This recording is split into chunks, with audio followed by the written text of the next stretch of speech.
नमस्कार, आप देख रहे हैं जनता टीवी। मैं हूं आपके साथ अमन त्रिपाठी। बुलेटिन का आगाज करेंगे एक बड़ी खबर के साथ। बड़ी खबर, बड़ी जानकारी सामने। इस वक्त की बड़ी खबर आपको बता दें, लोकसभा चुनाव के पहले चरण के मतदान को लेकर ये बड़ी खबर, बड़ी जानकारी सामने। आपको बता दें किस राज्यों की 102 सीटों पर वोटिंग प्रक्रिया शुरू हो चुकी है। उत्तर प्रदेश की 8 सीटों पर मतदान हो रहे हैं। वहीं बात अगर उत्तराखंड की करें तो उत्तराखंड की सभी 5 सीटों पर आज मतदान हो रहे हैं। वहीं मतदान को लेकर लोगों में खासा उत्साह देखा जा रहा है। वहीं सुरक्षा के चाक चौबंद इंतजाम किए गए हैं। बूथों पर सुबह से ही कतारें लगने लगी हैं। यह बड़ी खबर, बड़ी जानकारी। लोकसभा चुनाव के पहले चरण की मतदान प्रक्रिया की शुरुआत हो गई है। यह बड़ी खबर, बड़ी जानकारी। आपको बता दें किस राज्यों की 102 सीटों पर वोटिंग हो रही है। वहीं उत्तर प्रदेश की 8 सीटों पर मतदान होता नजर आ रहा है। आपको बता दें 21 राज्यों की 102 सीटों पर मतदान होते नजर आ रहे हैं, जिसमें 73 जनरल, 18 एससी और 11 एसटी कैंडिडेट्स चुनावी मैदान में हैं, जिसमें 1625 कैंडिडेट चुनावी मैदान में हैं, जिसमें 1491 पुरुष हैं, वहीं 134 महिला कैंडिडेट्स हैं। वहीं अगर फर्स्ट फेज वोटर्स की अगर बात की जाए तो 16 करोड़ 63 लाख कुल वोटर हैं, जिसमें पुरुष मतदाताओं की संख्या 8 करोड़ 40 लाख है। वहीं महिला मतदाताओं की संख्या 8 करोड़ 23 लाख है। वहीं 11,000 से अधिक थर्ड जेंडर वोटर हैं। वहीं 35 लाख 67 हजार ऐसे वोटर्स हैं जो फर्स्ट टाइम अपने मताधिकार का प्रयोग करते नजर आएंगे। 3 करोड़ 51 लाख मतदाता 20 से 29 साल की उम्र के बीच हैं।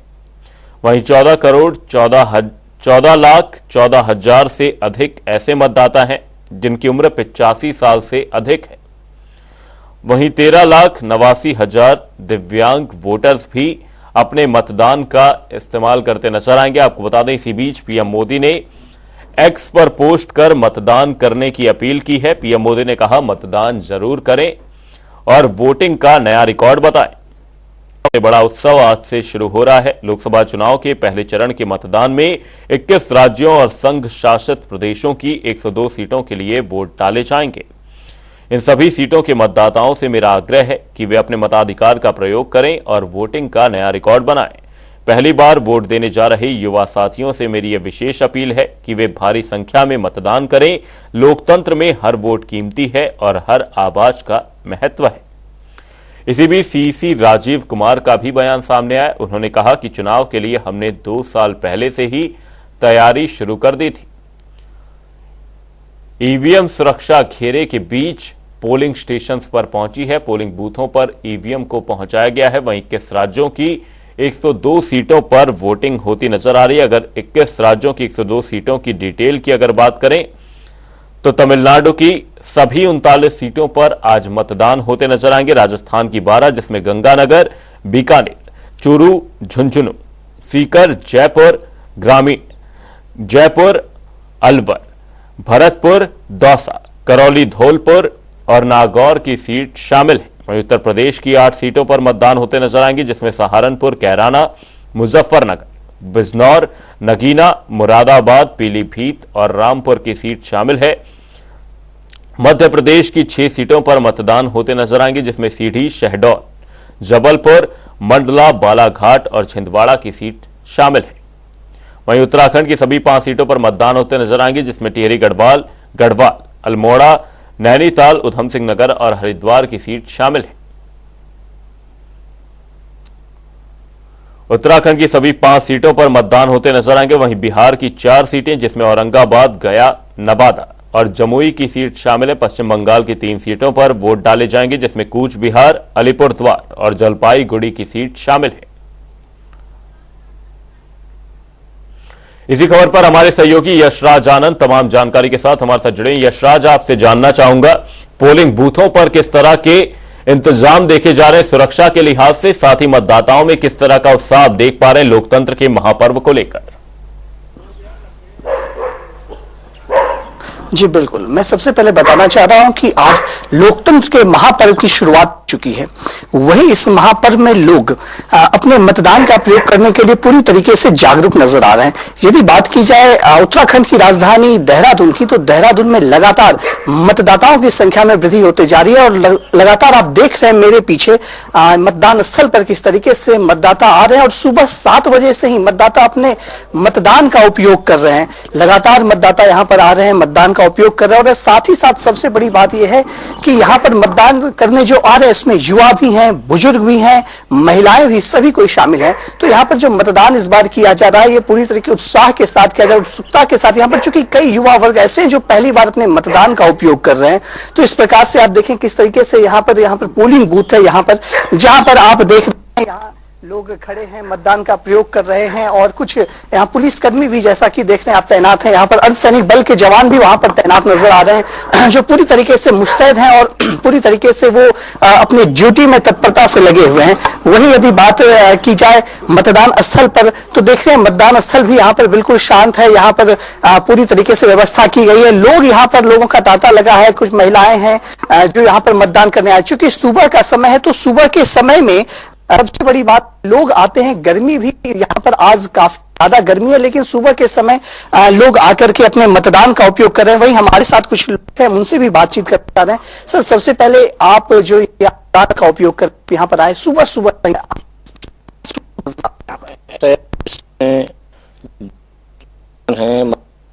जान से पहले जलपान से पहले इसका महत्व बताया जा रहा है, क्योंकि हम एक सरकार बनाना चाहते हैं, इनके रास्ता निर्माण करना, तो इसलिए हम सबसे पहले नहा धो के और अच्छा संदेश जल्दी आना चाहिए, क्योंकि गर्मी को भी पेड़ में पड़ेगी, अभी जल्दी आता था वोट डालकर अपने काम से निकल सकते और बहुत अच्छा जब मैं आया तब बोल पड़ चुके थे और लोग आ रहे जल्दी लोग आ रहे हैं। बहुत अच्छा वोटिंग यहाँ चल रहा है और सब लोग खुशी वोट डाल के जा रहे हैं। कोई परेशानी सरकार की तरफ से या प्रशासन की तरफ से नहीं है। यहाँ एक अच्छी सुविधा है कि जो बुजुर्ग हैं उनके लिए भी व्यवस्था की गई है, पानी की अन्य व्यवस्था भी यहाँ की गई। तो आपको क्या लगा इस बार का जो चुनाव हो रहा है ये अपने आप में परिवर्तन का लहर भी ला सकता है? क्या पुरानी सरकार भी फिर से रिपीट हो सकती है? तो क्या लग रहा है आपको यहाँ पर? फिर से रिपीट हो सकती है तो क्या लग रहा है आपको? यहाँ पर क्या स्थिति बन सकती है? इस बार जो जन जागरण चल रहा है वो राम चल रहा है और सा बीच में भी बताया गया कि राम मंदिर या अन्य जो धर्म के या अन्य जो राष्ट्र के निर्माण के काम हुए हैं, तो सरकार तो नहीं बदलेगी, सरकार तो यही आएगी। और इस सरकार का भी महत्वपूर्ण यह है कि जो काम इनके शेष रह गए हैं वो काम भी पूरे होंगे। अच्छा एक संदेश जा रहा है कि देश के लिए मतदान करना चाहिए और लोग इस काम में लगे हैं। बड़े बुजुर्ग भी आ रहे हैं, जो नहीं चल सकते ऐसे लोग भी आ रहे हैं। युवा मतदाताओं को आप क्या संदेश देना चाहते? युवा मतदाता के लिए यही संदेश है कि वो पहली बार वोट डाल रहे हैं, तो पहली बार वोट डालने का अर्थ है कि वो तय करे अपना जीवन कि हमने किस दिशा में वोट डालना है। कोई आर्थिक सुविधा के लिए डालना है या हमने राष्ट्र निर्माण में हमारी कोई भूमिका है, तो वो राष्ट्र के लिए अगर वोट डालते हैं तो एक संदेश उनके जीवन के लिए सदा के लिए बन जाएगा कि हाँ, उन्होंने पहला वोट अपने देश के लिए समर्पित किया, किसी व्यक्ति के लिए नहीं, किसी पार्टी के लिए नहीं। तो पहले मतदान, बाद में जलपान वो करें और अपने घर के सभी लोगों को भी मतदान केंद्र पर लेकर आए। किसी भी आपको रोकना चाहूंगा, हमारे अन्य सहयोगी भी हमारे साथ जुड़ गए। हरिद्वार से हमारे सहयोगी विकास खरे हमारे साथ जुड़ गए। वहीं हल्द्वानी से अगर बात करें तो हल्द्वानी से हमारे सहयोगी संजय प्रसाद हमारे साथ जुड़े। मुजफ्फरनगर से हमारे सहयोगी पवन अग्रवाल हमारे साथ जुड़ गए। सबसे पहले विकास, आपका रुख करूंगा, हरिद्वार में क्या कुछ स्थिति बनती हुई नजर आ रही है? मतदाताओं में किस तरह का उत्साह देख रहे हैं? वहीं बात अगर सुरक्षा के लिहाज से की जाए कि मतदाताओं को सहूलियत हो मतदान करने के लिए, किस तरह के इंतजाम आप देख पा रहे हैं? बिल्कुल अमन, अगर मैं हरिद्वार जिले की बात करूं तो हरिद्वार जिले में जो है पूरे 7 बजे से यहाँ पर मतदान शुरू हो गया था और साफ तौर पर सुरक्षा व्यवस्था यहाँ पर चाक चौबंद की गई है। हर चौक चौराहे पर जो यहाँ पर पैरामिलिट्री की फोर्स लगा गई, जो स्थानीय पुलिस है वो भी यहाँ पर मतदान केंद्र पर लगा गई है। और साफ तौर पर मेरे पीछे देख सकते हैं जो मतदाता है वो सुबह से ही यहाँ पर लगभग 6:30 बजे से ही लंबी कतारों में यहाँ पर लगने शुरू हो गए थे और सुचारू रूप से जो फिलहाल अपना मत का प्रयोग यहाँ पर कर रहे हैं। हरिद्वार जिले में तमाम जितने भी बूथ यहाँ पर बनाए गए हैं, 1714 पोलिंग बूथ यहाँ पर 861 मतदान केंद्र यहाँ पर बनाए गए और सुबह 7 बजे से ही जो है 861 मतदान केंद्रों पर यहाँ पर जो मतदाता है वो अपना यहाँ पर मत का प्रयोग कर रहे हैं। साफ तौर पे तमाम, अगर मैं यहाँ की बात करूँ तो आप देख सकते हैं, मैं आपको चारों तरफ कहाँ का नजारा दिखाना चाहूंगा अमन। ये वो यहाँ पर हरिद्वार जिले के गांव धनपुरा का यहाँ पर ये नजारा है, जहाँ पर जो है जो वोटर हैं वो अपने मत का यहाँ पर प्रयोग कर रहे हैं। लंबी लंबी कतार यहाँ पर लगी, सुरक्षा व्यवस्था की चाक चौबंद यहाँ पर आप देख सकते हैं। जो स्थानीय पुलिस है या फिर उत्तराखंड पुलिस है वो भी यहाँ पर लगा गई है। कई राज्यों की पुलिस जो उत्तराखंड में यहाँ पर लगा गई ताकि सुरक्षा को लेकर कोई भी किसी प्रकार की चूक ना हो। और जो पुलिस जवान है वो भी यहाँ पर मौके पर फिलहाल मौजूद है। चाक चौबंद सुरक्षा का व्यवस्था यहाँ पर की गई है। हरिद्वार प्रशासन भी लगातार इसकी मॉनिटरिंग कर रहा है ताकि सुरक्षा को लेकर कोई भी जो है दिक्कतों का सामना स्थानीय लोगों को ना करना पड़े। साफ तौर पर आप देख सकते हैं लंबी लंबी कतारों में जो मतदाता है वो यहाँ पर अपने मत का प्रयोग करने जा रहे हैं।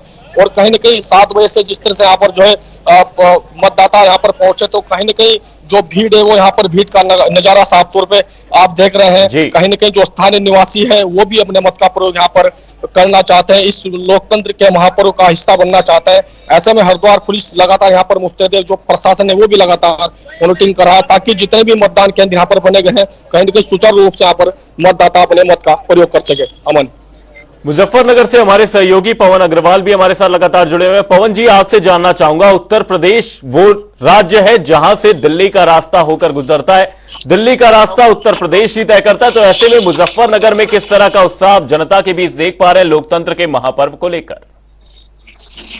अमन, मैं आपको बता दूं, इस वक्त जनपद मुजफ्फरनगर की राजधानी चौक है जहां मौजूद है। यहीं पर 2 महत्वपूर्ण है जहां पर बूथ सुबह 7 बजे पोलिंग शुरू हो गया है। और मैं आपको बताऊं सुबह 7 बजे लगातार लोग मतदान केंद्रों पर जाकर मतदान कर रहे हैं और आकर हम लोगों से बातचीत भी कर रही है।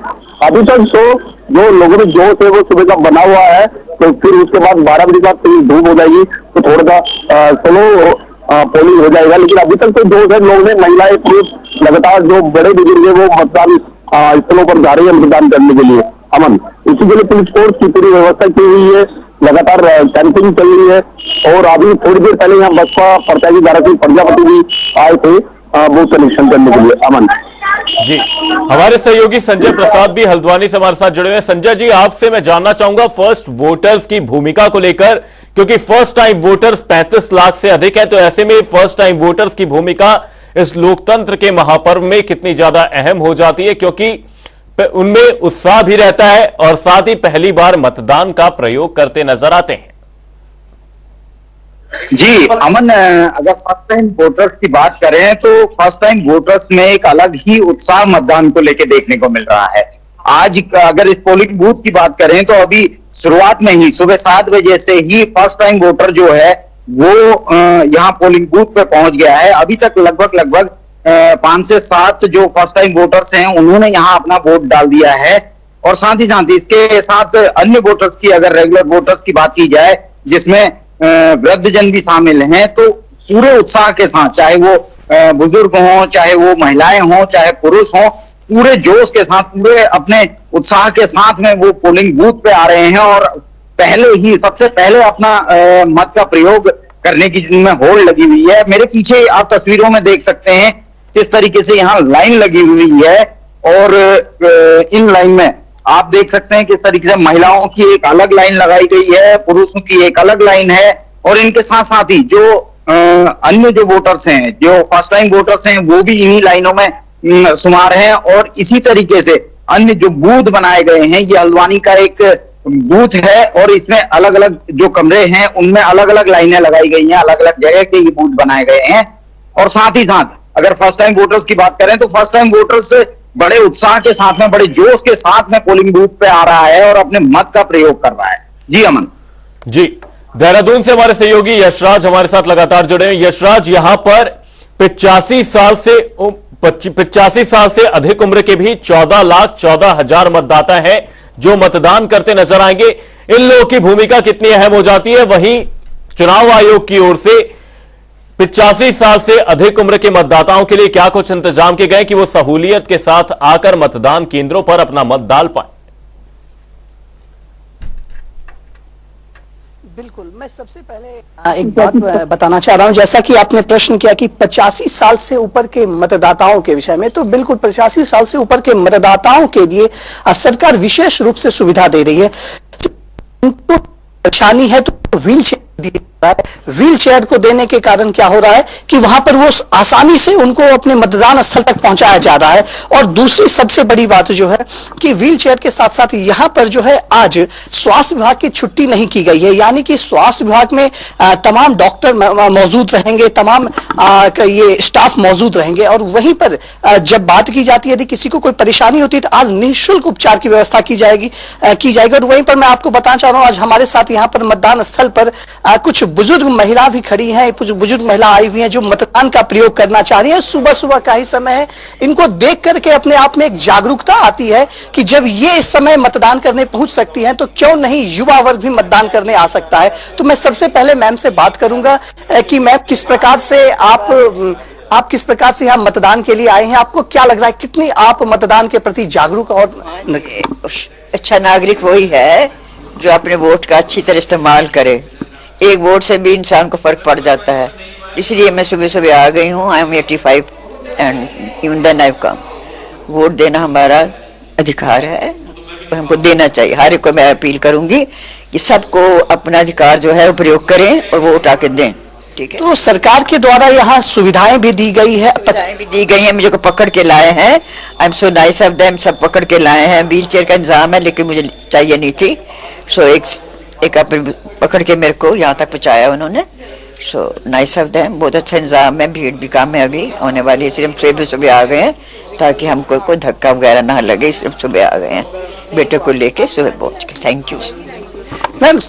दूसरी बात मैम, आपके जरा आपसे भी कुछ हम जानना चाहते हैं मैम आपसे कुछ हम जानना चाहते हैं, काइंडली आप इधर 2 मिनट। अच्छा, तो यहाँ पर लगातार बुजुर्ग का कि अपने का हर संभव जो नागरिक का यह में कि मतदान का प्रयोग है। वही हमारे साथ एक युवा जो यहाँ पर मतदान करने में। सर, सबसे पहले आज आप मतदान में पहुंचे, किस प्रकार से आप चुनना चाहते हैं?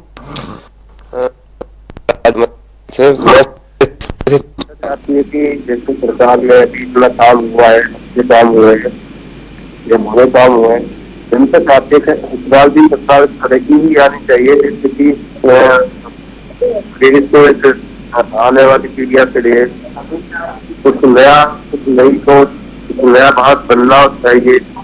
और नई पीढ़ी का तो ये है कि जैसे कि मानना है कि भाई एजुकेशनल लाइन या फिर एयरपोर्ट लाइन या फिर जो भी है अपना, जैसे कि चंद्रयान। आप युवा हैं तो आपको क्या लग रहा है कि मूलभूत यहाँ पर जो कांग्रेस के द्वारा मुद्दा उठा गया, अग्निवीर योजना की अंकिता भंडारी, क्या इससे कुछ प्रभाव पड़ेगा? क्या आप किसके तरफ आप वोट करना चाहते हैं? अंकिता भंडारी को लेके तो काफी चर्चा है, अंकिता भंडारी एक ही करके, उससे पहले भी हजारों केस ऐसे हुए हमारे देश में। बिल्कुल बिल्कुल। तो जनता ये चाहती है कि सरकार ऐसी चुननी चाहिए जैसे कि अभी तक चल रही है, आने वाले समय में यही सरकार होनी चाहिए जो अभी है फिलहाल। हर जनता के दिनों दिमाग में यही छाया हुआ है, कमल का फूल ही खिलना चाहिए। तो उन्होंने स्पष्ट रूप से कहा है कि कमल का फूल ही खिलना चाहिए। और वही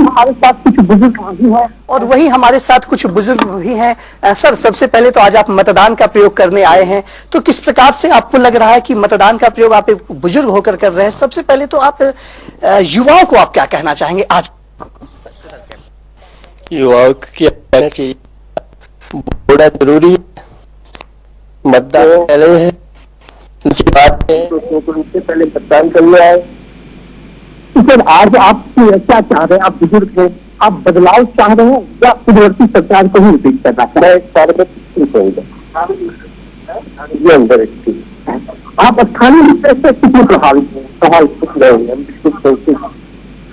उन्होंने स्पष्ट रूप से कहा ये संतुष्ट है, कि ये संतुष्ट है और उन्होंने कहा कि वो कर सकते चुकी जी उसको बता सकते हैं कि आपको सबसे बड़ी बात बताना चाह रहा हूँ कि उत्तराखंड में टोटल 55 प्रत्याशी अपने भाग्य को आजमा रहे हैं और वही 83 लाख से अधिक वोटरों की संख्या उत्तराखंड में है, जिसमें युवा, महिला और वृद्ध भी शामिल हैं। तो इस प्रकार से लोग यहाँ पर मतदान स्थल पर आकर के अपनी मतदान का उपयोग कर रहे हैं। वही हमारे साथ भाई साहब भी हैं हरिद्वार से। आप अपनी मतदान यशराज, आपको इसी बीच रोकना चाहूंगा, हरिद्वार से हमारे सहयोगी विकास भी हमारे साथ लगातार जुड़े हैं। विकास, आपसे जानना चाहूंगा, हरिद्वार उत्तराखंड के लिहाज से एक हॉट सीट मानी जाती है और सबसे ज्यादा मतदाताओं की संख्या भी वहीं से है, तो जनता किन मुद्दों को लेकर मतदान करने पहुंची है? क्या मुद्दे हैं उनके दिमाग में जिसे लेकर वो अपने मताधिकार का प्रयोग करते नजर आ रहे हैं? बिल्कुल अमन, अगर मैं उत्तराखंड की बात करूं तो उत्तराखंड में 5 लोकसभा सीटें, जिनमें से सबसे हॉट सीट हरिद्वार सीट यहाँ पर मानी जा रही है। चूंकि इस सीट पर जो है 3 पूर्व मुख्यमंत्री की जो साख है वहां पर दांव पर लगी हुई है और यहाँ के जो स्थानीय निवासी है, साफ तौर पर आप देख सकते हैं लंबी लंबी कतारों में यहाँ पर है और कहीं ना कहीं मतदान कहाँ पर प्रयोग करने यहाँ पर पहुंचे। हम बातचीत उनसे करेंगे कि आखिरकार किन मुद्दों को लेकर यहाँ पर वो आज जो है मतदान कर रहे हैं। भाई साहब, क्या नाम है आपका? मेरा नाम मोहम्मद इश्तिकार अली। किन मुद्दों को लेकर आज मतदान आप करने पहुंचे हैं? ये बेरोजगारी और ये जो तानाशाही सरकार है, इससे छुटकारा पाने के लिए हम लोग वोट कर रहे हैं। किस तरह का इस बार बदलाव चाहते हैं? जो क्या आप युवा है, हम बदलाव चाहते हैं, पूरे ही समाज का बदलाव चाहते हैं। सब देख रहे हैं सब लोग क्या हो रहा है समाज में, इसलिए हम मत कर रहे हैं सब। ये देखो कितनी लंबी भीड़ है और यहाँ पे कोई सुविधा भी नहीं है। ये देखो पूरे गांव की एक ही लाइन लगवा रखे, 10 वार्ड है, 10 की 10 एक ही लाइन लगे। दिखाओ भैया, दिखाओ जरा सबको। कब से आप लाइन में खड़े हैं यहाँ पर? यहाँ पे हम 7 बजे से लाइन में खड़े हैं। अभी देखो बहुत टाइम हो गया है लाइन में खड़े हुए। कुछ लोग 6:30 बजे की भी आए हुए हैं, चाय भी नहीं पी, पानी भी नहीं पिया है। देखो कैसे लोग खड़े हैं, दिखाना जरा भैया सबको। ये 3 वार्ड है, 3 की 3 एक ही जगह लाइन लगवा रखी है इन लोगों ने। यहाँ पे सुविधा नहीं है कुछ भी। प्रशासनिक यहाँ पर कर्मचारी, आपने बताया कि काफी लंबे समय से आप लाइन में खड़े हैं, उन्होंने क्या कहा? कोई नहीं सुनता है सर, सब देख रहे हैं और जा रहे हैं, कह रहे हैं यही होगा, ऐसे ही हो रहा है। बिल्कुल अमन, कहीं ना कहीं दिक्कत भी है। जो यहाँ पर मतदाता पहुंचे हमारे साथ युवा भी, हम उनसे भी बातचीत करेंगे। किस तरह का उनमें उत्साह है फिलहाल? भाई साहब, क्या नाम है आपका? आज मतदान को लेकर किस तरह का उत्साह है? यहाँ पे कोई सुविधा नहीं है और जो इतने भी लोग आ रहे हैं सब घुस जा रहे हैं। प्रशासन भी ध्यान नहीं दे रहा, बिना लाइन के आए और घुस गए आगे पीछे, कोई लाइन में लगी नहीं रहा। ये ऐसी अच्छी बात नहीं है, प्रशासन को ध्यान देना चाहिए इस चीज के लिए।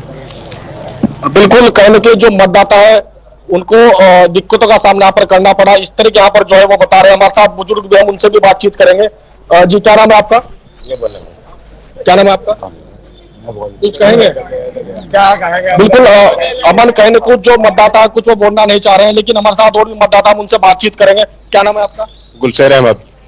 कब से आप लाइन में लगे हैं? मैं यहाँ पे 7 बजे से खड़ा हूँ और ये जो है सबसे बड़ी प्रॉब्लम ये हो रही है कि यहाँ पे जो कई वार्ड का नंबर एक ही लाइन में रखा दिया है, बाकी सारे वार्ड जो आप देख सकते हैं कि खाली पड़े हुए हैं। एक ही, खासकर जो एक ही वार्ड में जो है ना, कम से कम जो 5000 वोट एक वार्ड में जो कहाँ से कवर कर जाएगा? 8000 वोट है। कहाँ से? हर बार में यही होता है। बाकी इधर दिखाओ, इधर जो है ना, इधर सब खाली पड़ा हुआ, इधर भी खाली पड़ा हुआ, बाकी और कुछ नहीं दिखा रहे हैं। अगर किसी को कह रहे हैं कि भाई कि जो ऐसा कैसे हुआ, कह रहे भाई ऐसा ही होगा। बिल्कुल अमन, इस सुविधा को लेकर कहने की जो मतदाता है उनमें नाराजगी है। साफ तौर पर आप सुन रहे थे, जो मतदाता है उनमें यहाँ पर नाराजगी साफ तौर पर देखी जा रही है। चूंकि जो यहाँ पर व्यवस्था होनी चाहिए थी, उस तरह की व्यवस्था यहाँ पर मतदाताओं को नहीं लग रही है। काफी समय से जो यहाँ पर लंबी कतार में लगे हैं। मैं आपको और भी दिखाना चाहूंगा, चूंकि यहाँ पर जो और भी जो बूथ है, आपको इसी बीच रोकना चाहूंगा। हमारे सहयोगी देहरादून हल्द्वानी से संजय प्रसाद भी हमारे साथ लगातार जुड़े हुए हैं। संजय, आपसे जानना चाहूंगा, यहां पर मतदाताओं में किस तरह का उत्साह देखा जा रहा है? साथ ही कई मुद्दों को लेकर यहां पर लोग मतदान करने पहुंचे, तो क्या कुछ मुद्दे हैं नैनीताल सीट के जो लेकर जनता मतदान करने पहुंची? जी अमन, अगर मुद्दों की बात करें, अभी पोलिंग की अगर स्थिति की बात करें तो पोलिंग लगातार जैसे जैसे समय बढ़ रहा है वैसे वैसे पोलिंग के लिए मत प्रतिशत भी यहाँ बढ़ते जा रहा है, लोगों की भीड़ बढ़ते जा रही है। और मुद्दों की अगर बात करें तो मुद्दे बेशक स्थानीय मुद्दे हैं या फिर राष्ट्रीय मुद्दे हैं, जनता से ही जानेंगे। जी सर, आज आप मत देने आए हैं, किस तरीके के मुद्दे रहेंगे, किन चीजों को ध्यान में रख के आपको वोटिंग करने आए हैं? हमारी 6 साल से काम कर रही है जी, बिल्कुल बहुत बढ़िया कार्य कर रहा है। विकास के ऊपर काम कर रही है, इसी विकास को देख के हम वोट दे रहे हैं। बात महंगाई की हो रही है, बेरोजगारी की हो रही है। आज आप देखिए, जो सरकार ने जिस साल से कार्य किया है, विभिन्न MSME विभिन्न तरीके की योजनाएं चलाई है, कही जाती है अल्पसंख्यकों को लिए कार्य नहीं किया जा रहा है। आप आंकड़े निकालिए, PMEGP चल रही है, अगर हम कोई बहुसंख्यक है उसको 25% सब्सिडी मिलेगी, लेकिन अल्पसंख्यक 35% मिल रही है। सरकार सबके लिए काम कर रही है और बहुत अच्छी विकास है। देश को विश्व गुरु बनाने के लिए जो सरकार कार्य कर रही है, हम उसी को वोट देने के लिए उसी को वोट देने आए हैं। जी सर, आपकी नजर में क्या कुछ मुद्दे हैं? क्या बेरोजगारी, महंगाई, इस तरीके के मुद्दे इस चुनाव में काम करेंगे या फिर कुछ और हटके इससे है? विकास का है और विकास जी, और रोजगार जो है जी संजय, बिल्कुल, जहां पर कई लोग सरकार से यहां पर उत्साहित नजर आ रहे हैं, वहीं जनता की कुछ परेशानियां भी। हमारे सहयोगी मुजफ्फरनगर से पवन अग्रवाल हमारे साथ लगातार जुड़े हुए हैं।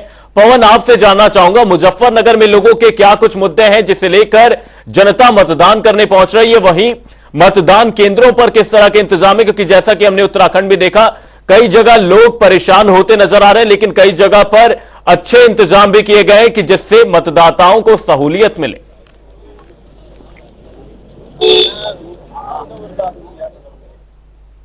मुद्दा कोई बड़ा खास नहीं है। आपकी तबाह जातिगत चुनाव यहाँ मुजफ्फरनगर लोकसभा सीट पर है, क्योंकि एक तरफ गठबंधन प्रत्याशी राजेंद्र मलिक है, दूसरी तरफ डॉक्टर संजीव बालियान है, जो 2 बार के सांसद और 2 बार के कैबिनेट राज्य मंत्री है। केवल इनका व्यक्तिगत के हिसाब से विरोध किया जा रहा है। बाकी मुद्दे की अगर बात करें तो मुजफ्फरनगर में ऐसा कोई खास मुद्दा नहीं है। जो विकास में है, जो उन्होंने ना करा हो, चाहे सड़कें हो, चाहे बिजली हो, चाहे पानी हो, चाहे हाईवे हो, चाहे एक्सप्रेस वे, नेशनल हाईवे हो, अब उन्होंने मुजफ्फरनगर में जब से 10 साल से वो सांसद है, लगातार बहुत काम किया है। गांव-गांव तक सड़कें भिजवा दी गई है, पहुंच गई है। बिजली 24 घंटे शहरी क्षेत्र में आती है, 18 घंटे देहात क्षेत्र में बिजली आती है। पानी हर घर, हर जल योजना भी लगातार उन्होंने काम कराया है मुजफ्फरनगर में। तो मुद्दे की बात नहीं है। केवल अपनी तरफ मुजफ्फरनगर लोकसभा ये जो चुनाव है, जातिगत चुनाव है, यहाँ ठाकुर विरोध कर रहा था, ब्राह्मण विरोध कर रहा था, नहीं विरोध कर रहे थे, लेकिन कहीं ना कहीं काफी हद तक डैमेज कंट्रोल हुआ है। उसके लिए यहाँ 2 बार मुख्यमंत्री आदित्यनाथ आए हैं, सुरेश राणा जो पूर्व कैबिनेट गन्ना मंत्री है वो रहे हैं, पार सिंह सैनी हरियाणा के मुख्यमंत्री वो आए हैं, 2-3 बार प्रदेश अध्यक्ष भूपेंद्र चौधरी आए हैं, deputy CM Keshav Prasad Maurya, deputy CM Brajesh Pathak 2 बार यहाँ आए हैं। तो कहीं ना कहीं भाजपा ने मतदान को लेकर लोगों में खासा उत्साह देखा जा रहा है। लोकतंत्र के महापर्व को लेकर लोग मतदान के लिए जागरूक नजर आ रहे हैं। बहुत बहुत धन्यवाद आप सभी सहयोगियों का तमाम जानकारी के लिए। मतदान को लेकर लोग मतदान करने पहुंच रहे हैं। किस राज्यों की 102 सीटों पर मतदान होने हैं? बुलेटिन में फिलहाल के लिए सिर्फ इतना ही, कहीं जाएगा नहीं। जनता डी पर खबरों का सिलसिला रहेगा बरकरार। तब तक के लिए नमस्कार।